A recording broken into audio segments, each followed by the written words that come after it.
Krásný večer, milí přátelé. Vítejte opět u mého povídání. Já vás zdravím ze Stříbrné Skalice a v dnešním vstupu jsem se chtěla věnovat tématu osvobození nebo osvobozování. A domnívám se, že to je hodně aktuální téma dnešních dnů. A tak mi k tomu přichází v podstatě následující poznatky, které v podstatě jsou zakořeněny v mém životě. Prostě budu mluvit ze svého života, ze svého poznání, ze své zkušenosti. Každý máme nějak trochu jinou tu cestu, jinou zkušenost, ale v mnohém se můžeme potkat, nebo mnohé vám třeba může něco napovědět, nebo nějakým způsobem vám třeba otevřít tu cestu, což bych byla moc ráda. Takže k tomu tématu bych chtěla sdělit, že vlastně ten osvobozování je proces, kdy si začneme uvědomovat vlastně svůj vnitřní stav, jak se cítíme. Jo, kdy pozorujeme vlastně ty svoje pocity a docházíme k tomu, co nám dělá dobře a co ne. A je to o takovém tom zastavení se a opravdu zaposlouchání se do sebe, co prožíváme v tu chvíli. A vlastně v tom dnešním hlučném světě je to dost problematický vlastně se cítit, vnímat, co prožíváme, kterou situaci vnímáme, co to s námi vlastně uvnitř dělá. Jo, a když postupně se to budeme učit, jak si naslouchat, tak pochopíme, že vlastně cesta k tomu osvobozování vede právě přes to naslouchání sobě. A je to cesta plná takového poznání, kdy propouštíme něco, s čím už v čem nám nebylo dobře. Jo? Kdy vlastně si to dovolíme, kdy si řekneme a uvědomíme se a dost, vlastně tady už cesta dál nevede.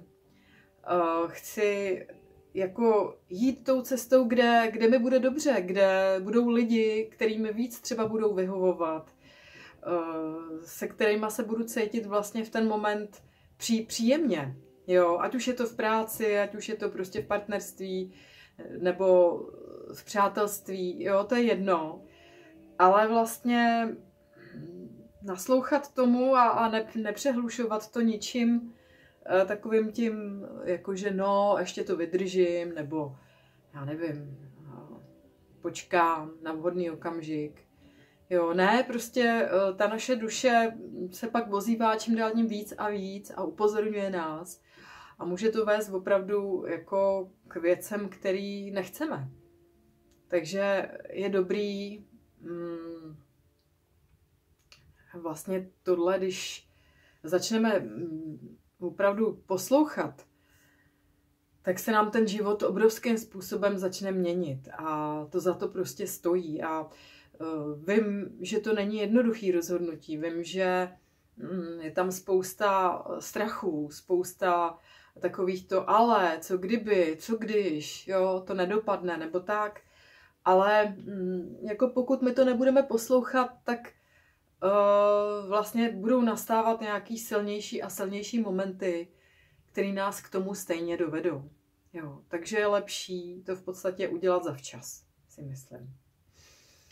No a to osvobozování taky souvisí v podstatě s tím odpuštěním toho, co na nás napáchali druhý, nebo co nám způsobili, jo. A nebo co my sami jsme těm druhým udělali, jo.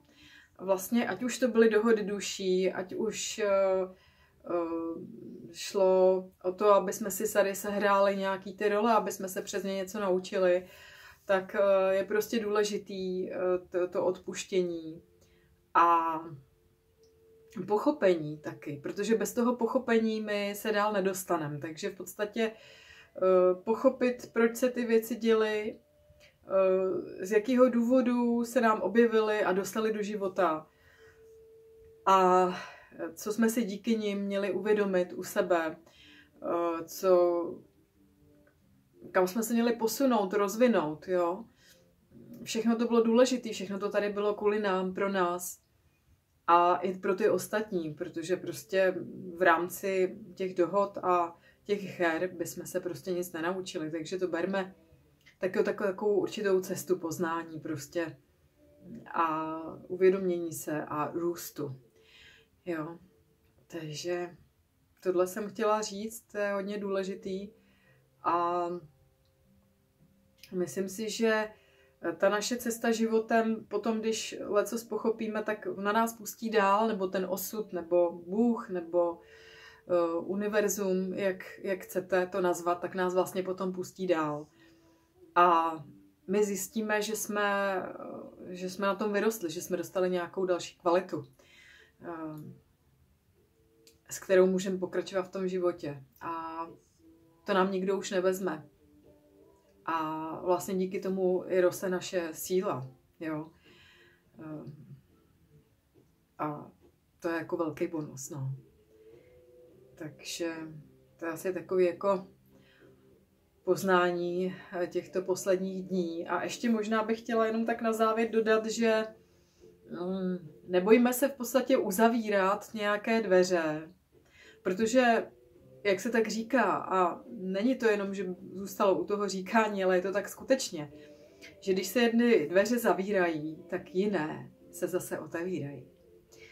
A je to opravdu hluboká moudrost, protože jestliže my neuděláme to rozhodnutí, tak v podstatě pořád setrváváme v něčem starém.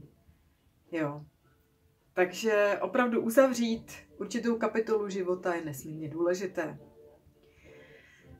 Tak, drazí přátelé, přeju, aby všechny bytosti byly šťastné.